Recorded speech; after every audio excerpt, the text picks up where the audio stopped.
checks and balances, what financial reform means to you. And today the question we're going to tackle is whether the Fed can spark small business.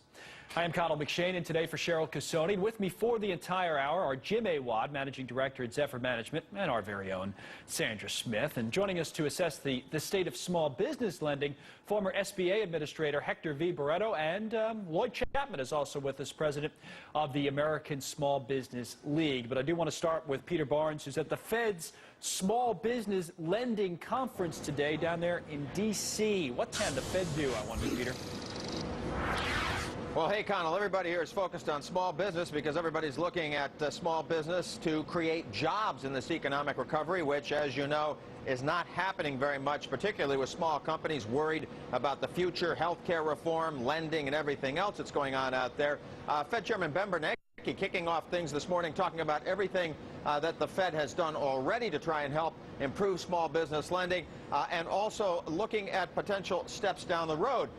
Some of the problems he talked about here, clearly there might be a lack of demand. It might be that simple. Companies may not want to borrow right now. It also could be due to tighter lending standards and tough bank examinations. But the Fed chairman did have a little bit of analysis to share with these conference members. Take a listen. Some of the lenders that participated in our meetings expressed the view that current lending conditions don't represent credit tightening as much as a return to more traditional underwriting standards following a period where standards were too lax. Okay, so a return to normal is one of the reasons potentially that small businesses aren't getting enough loans. But we have a chart, I think, that shows what's been going on with commercial and industrial lending at the biggest banks that the Fed oversees here.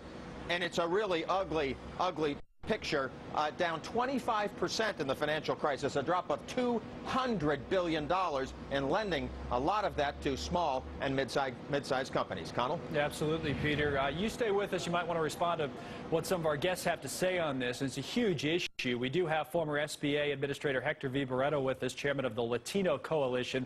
Lloyd Chapman also here, President of the American Small Business League. Let me start with you, Hector, on this question of what is not being done now that could be done to help small business in your estimation? Well, I think small businesses need a lot of things. Obviously, capital is critically important. And I think you touched on it in the beginning. There are some small businesses that can get loans that don't want the loans because they don't have enough business.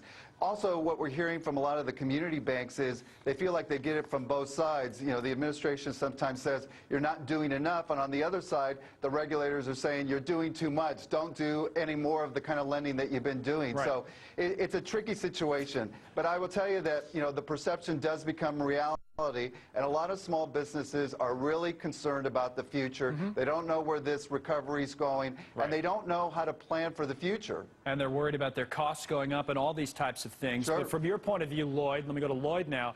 Is it too much being done or not enough being done? Which side of that argument would you come down on? Well, small businesses create close to 100% of all net new jobs in America. And so far, they've received maybe 5% of stimulus funds.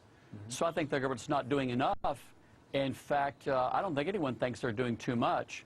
And quite frankly, all the surveys of small business have shown that they're not looking for loans, they're looking for contracts. And the Obama administration is taking most of the money that's supposed to be going to small businesses and directing to large businesses. So I don't think lending is really the solution. That's interesting, because that would change the discussion a little bit. I'm going to let Jim and Sandra jump in here with the guests in a moment. But just back to you quickly, Peter, that would change the discussion a little bit about if the Fed is doing more on the lending side of it, and maybe, you know, to Lloyd's point, maybe that's not the issue that should be focused on. I don't know. Yeah, that's right. If you look at some of the surveys, for example, from the National Federation of Independent Business, which is here today, by the way, participating in this conference, the #1 issue for its members is a better economic recovery, more business. So whether that's coming from contracts, whether that's coming from new sales, they say, according to these surveys, that's the #1 issue. Getting financing is way down in the list of issues, like number 5 or 6 or something. Jim, you want to jump in? Yeah, well, either Lloyd or Hector sort of we're talking about two things, the availability of credit and the demand for loans. And the bears say that the U.S. economy is slowing down and that people don't want to borrow, that they're afraid of any leverage in this economic environment. So the demand is not there. The demand is not there, and I'd like to hear from advocates, people who speak for small business. Is that a fact that small business doesn't want credit? Good point. Let's hear from both Lloyd. Lloyd, you take that first, and I'll go right back to Hector on it. Go ahead, Lloyd, real quick, and then Hector. The NFIB surveyed their members, and their member says we want orders, not loans. The American Small Business League surveyed our members. 95% of our members want the government contracts they're supposed to get, not loans. I've got a report here from the Federal Oversight Panel slams Obama's small business plans.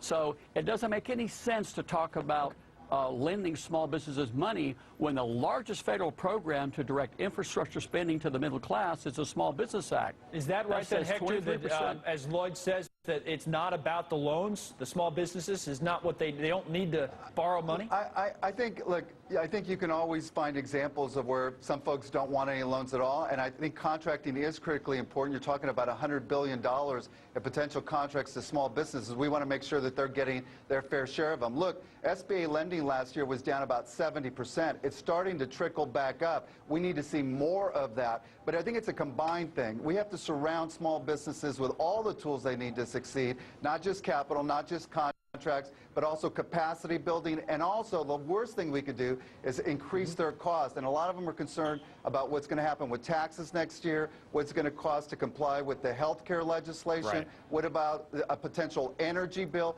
All of those things breed uncertainty with these small businesses, and it creates, you know, an analysis paralysis, if you will. So I think we could do a lot better to create a better environment for those small businesses.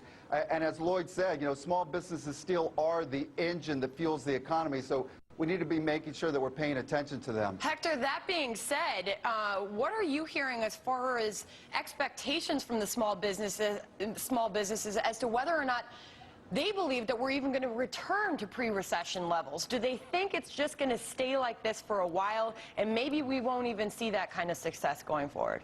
Well, they're very concerned, Sandra, and you know, we were expecting maybe a V-shaped recovery. Now maybe it's a U, or maybe it's a double-dip recession for a lot of small businesses. So, you know, they don't see a lot of positive things on the horizon. And I think we need to do a much better job of communicating of what's going to happen for those small businesses, how we're going to incent them, how we're going to provide them more opportunities and more resources. They're critically important to the recovery.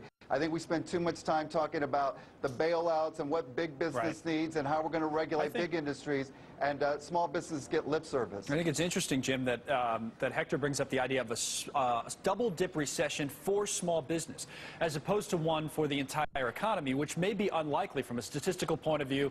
GDP going negative again and heading into a double-dip recession doesn't mean maybe that some small businesses, or a number of them, would experience what feels like a double-dip recession. Because if you look at the areas of strength in the world, it's the emerging markets and it's big business that benefits from serving them. Right. So you could have a bifurcated economy where the companies that are servicing emerging markets continue to grow, albeit modestly, and the companies that are serving the domestic market have a tough 011 for all the reasons that Hector was talking about. Don't you think, Peter, that that's, I mean, you cover all this stuff, and you overseas cover the G20 and everything else. Don't you think that's a key point, is that a lot of multinational, big, huge companies that will be reporting their earnings in the next couple of weeks could do well because they're doing well in places like China and other emerging markets where the small businesses at home will feel like it's a double dip? Fair? Yeah, I think that that's certainly a possibility, and the administration now, as you know, the president was out talking about these export efforts that he's trying to gin up here, and they say that they are trying to target some of those programs to small businesses so that they can participate in increased exports as well. All right, let me wrap this up then with closing comments both from Lloyd and Hector on the outlook for the future, which we're just starting to get into a little bit anyway. But Lloyd, you first. Are things going to get better or worse in the next 6 months for small business? I think they're going to get worse. And when you think about the Obama administration policies about small business and what he cares about small businesses, 12 investigations have showed up to $1 million a minute in federal funds that by law should go to small businesses are being diverted to some of the biggest companies in the world. And that's actually much more important than the situation with lending. Right. That needs to be stopped, and we need more attention on that issue. Hector? Well, I agree. I think we need to do much more for small businesses. The worst thing we can do is raise their taxes. They're concerned about that. They're already suffering a lot. Look, you were talking about trade very easily. Let's sign a trade agreement with Colombia. Let's sign one with Panama. Let's sign one with South Korea. Those have been on the table for a long time. Rhetoric is easy. Action is more difficult. We want to see more action. Hector and Lloyd, thanks to both of you. Peter, great job as always. You know, this week-long series, Checks and Balances, is going to continue here, noon Eastern tomorrow. Going to speak with